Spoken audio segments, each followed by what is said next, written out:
歡迎翻嚟呢個 channel 啦。今日呢集係試播啦，由我嘅個分身讀稿，希望令你好似去翻舊時聽收音機新聞咁，一邊做嘢一邊聽最新資訊，唔講咁多，去片。咁老解英起風電呢就遭質疑嘅。最近英國同德國好似攞咗放大鏡，照住中國風電公司明陽智能能源集團。點解？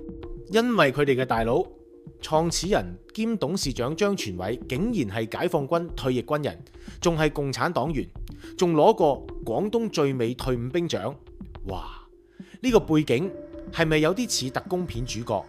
張全偉1978年入解放軍，18歲就加入共產黨，話要為黨同人民拋頭顱灑熱血。退伍41年，佢將愛國精神搬去工業，搞明陽智能。呢間公司仲好有軍營風㗎，僱咗超過300個退役解放軍，管理方式似足軍隊。每年8月1日建軍節，張全偉仲會好似大將軍咁，俾退伍兵發慰問信同銀紙，夠晒氣派。英國嗰邊 iPad 嘅 Luke DePulford 喺 X 上邊好似 call out 咁，話如果明陽智能喺蘇格蘭起渦輪機工廠，幫 Greenville 北海風電場供貨，係咪有啲紊亂啊？佢要求英國政府查清楚，唔好俾人話你哋瞓咗覺。咁德國都唔輸蝕嘅。咁 Newsweek 話呢，明陽同解放軍關係密切。德國國防智庫呢就警告話呢，唔好俾明陽幫 Watercan 風電場整設備。點解？因為 Watercan 預計2028年開工，供電40萬戶家庭，仲喺德國軍事實彈射擊區隔離，俾間解放軍背景公司做，係咪有啲似請狼入屋？ Watercan 嘅管理公司 Luxcara 就話政治影響有，但係唔用中國零件好似考全 A 咁難，佢哋保證技術安全，話俾叫你哋放心。Greenville 就同 Flotation Energy 同埋 Vagron 喺2023年話揀咗明陽做渦輪機，但 Greenville 即刻出聲話未有咁嘅事，仲話一定守英國規矩，唔使咁緊張啦。講開明陽智能，1993年喺中山市起家，叫明陽電氣廠。2006年改名做明陽風電。2011年已經值100億人民幣，仲走去一帶一路、歐洲、南美洲四處開花。佢哋嘅抗颱風渦輪機技術，連西方都攞佢冇辦法，話係繼高鐵之後又一中國製造神話。即係英國德國咁緊張，係咪有啲又愛又怕嘅感覺？住響英國嘅你又點睇呢？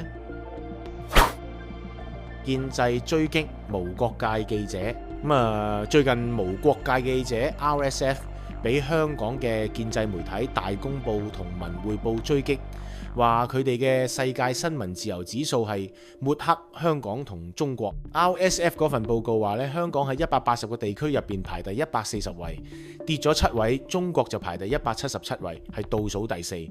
呢啲數字一出呢，建制媒體即刻開火，話 RSF 亂噏，仲話報告係外國勢力搞亂香港嘅工具。大公報5月3號刊登咗一篇嘅評論，話 RSF 嘅報告係政治偏見，唱衰香港。盧斯達咧係大公報嘅評論員，佢話 RSF 用嘅方法論有問題，話係西方主導，專登針對中國同香港。曾鈺成民建聯創黨主席喺文匯報講，話香港新聞自由好正常。RSF 嘅排名係唔公平。RSF 點回應？佢哋好冷靜咁話，研究方法公開透明，全部喺網上揾到，仲有全球記者同學者參與，唔係亂編嘅數字。RSF 仲提到，香港23條立法同國安法實施之後，記者同傳媒好似行緊鋼線，自我審查好嚴重，仲有記者或起訴，影響新聞自由。佢哋話香港嘅排名跌係因為呢啲真實情況。咁大公報同文匯報唔單止鬧 RSF 啦，仲話佢哋同反中亂港勢力有聯繫，仲提到美國國家民主基金會，話 RSF 可能話佢哋資助。RSF 即刻澄清，話佢哋係獨立組織，資金來源公開，唔接受任何政府資助，更加唔係某國嘅代理人。講開數據，RSF 嘅指數係點計？佢哋用咗80條問題，揾咗119個國家嘅專家同埋記者答，涵蓋法律、經濟同埋社會環境。香港喺法律框架同記者安全分數跌咗好多。RSF 話同23條立法有關，大公報就話呢啲係主觀評分，冇真憑實據。咁建制媒體仲提到啦，RSF 喺2019年同埋2020年嘅香港排名分別係73同埋80。當時香港仲亂啊，點解排得高啲呢？RSF 解釋啦，即係當時傳媒啊仲有空間獨立報導，咁但係而家國安法同23條一波接一波咧，傳媒個空間咧即係收窄好多嘅。Photon Media 報道話，呢場爭議唔單止係數字嘅爭拗，仲係新聞自由同政治壓力嘅角力。RSF 話佢哋會繼續監察香港同中國嘅新聞環境，唔會因為或追擊就退縮。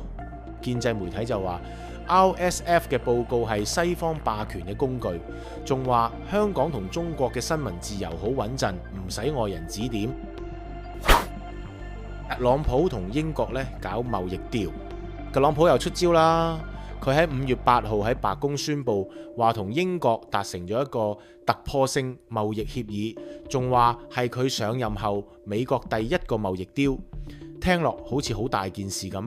咁呢個雕同英國首相 Keir Starmer 一齊搞掂，話係要俾美國同英國嘅關係似足拍拖咁甜蜜，長遠穩固落去。咁呢個協議話呢，係英國汽車入口關稅呢會由27.5%減到10%，鋼鐵關稅仲直接取消。點解？因為特朗普話要幫美國公司，例如 Boeing 喺英國揾多啲生意。咁英國咧就話會俾美國牛肉同耳唇多啲市場准入，估計咧可以俾美國農民同生產商多賺50億美元。特朗普仲話呢個10%嘅基本關稅會帶俾美國60億美元收入，聽落好似揾到桶金咁。不過呢，就係市場反應好似過山車嘅，協議一公佈呢，股市初頭好似坐火箭咁升啦，道指數呢升咗近400點，SP500 同 Nasdaq 嘅都分別升0.8%同1.1%嘅。咁點知之後有報道話呢，呢個 deal 個範圍有限，市場即刻冷卻，升幅縮水。英國嘅 FTSE 100更加跌咗0.2%，好似俾人潑咗盆冷水。講開英國 Keir Starmer 同特朗普喺2月白宮會面嘅時候就開始傾呢個 deal。咁英國財相Rachel Reeves 仲親自去華盛頓同美國談判啦，話要減輕特朗普25%汽車同鋼鐵關稅嘅影響。咁英國公司好似 Aston Martin 聽到消息啦，股價即刻升10%嘅，仲有 JD Sports 同 Primark 嘅母公司 AB Foods 咧都跟住升。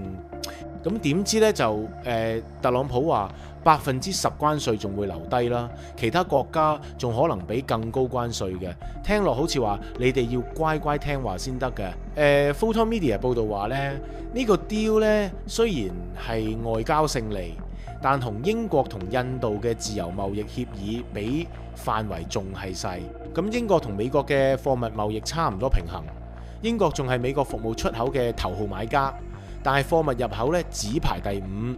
咁特朗普話咧呢個係第一個好多個 deal 嘅開始啦，仲提到同印度、南韓同日本咧都有潛在協議，聽落好似準備四處開花嘅。咁最近呢，巴基斯坦同印度喺克什米爾邊境又開火，巴基斯坦空軍好似打機咁勁，話俾5架印度戰機直接 KO 咗。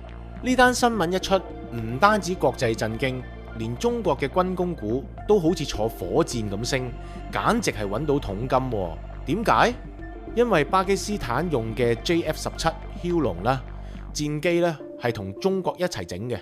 呢場仗好似俾中國軍工企業打咗支強心針。事發喺克什米爾控制線附近呢，巴基斯坦總理伊姆蘭汗呢話印度戰機入侵佢哋領空嘅，巴基斯坦空軍呢即刻出動靠 JF-17 戰機同埋先進雷達嘅，喺幾分鐘內擊落咗5架印度嘅米格庫21同蘇到30。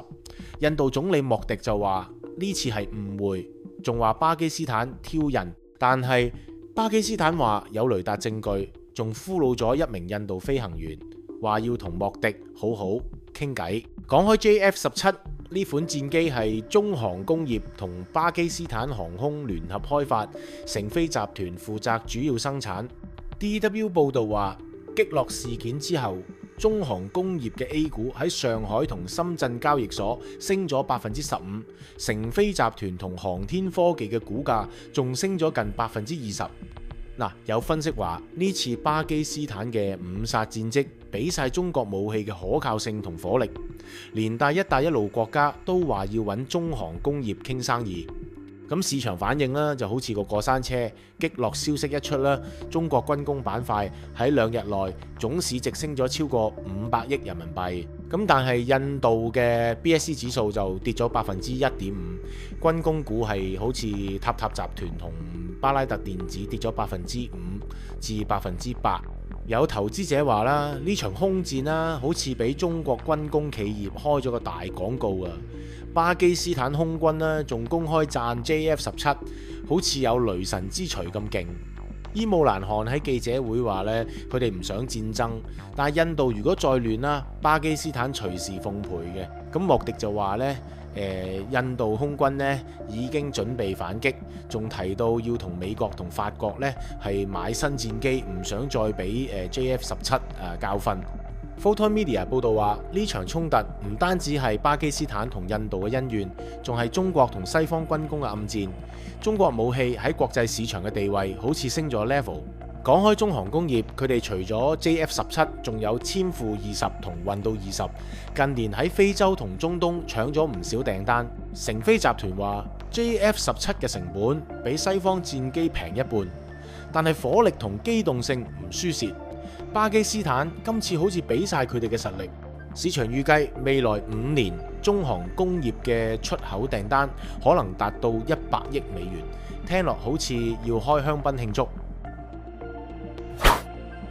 我都知嘅，大家聽到呢度係咪覺得啲 AI 聲音有啲怪怪地呢？不過我相信未來嘅進步空間咧會好大。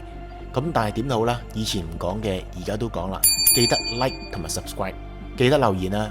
講俾我知有啲乜嘢嘅意見。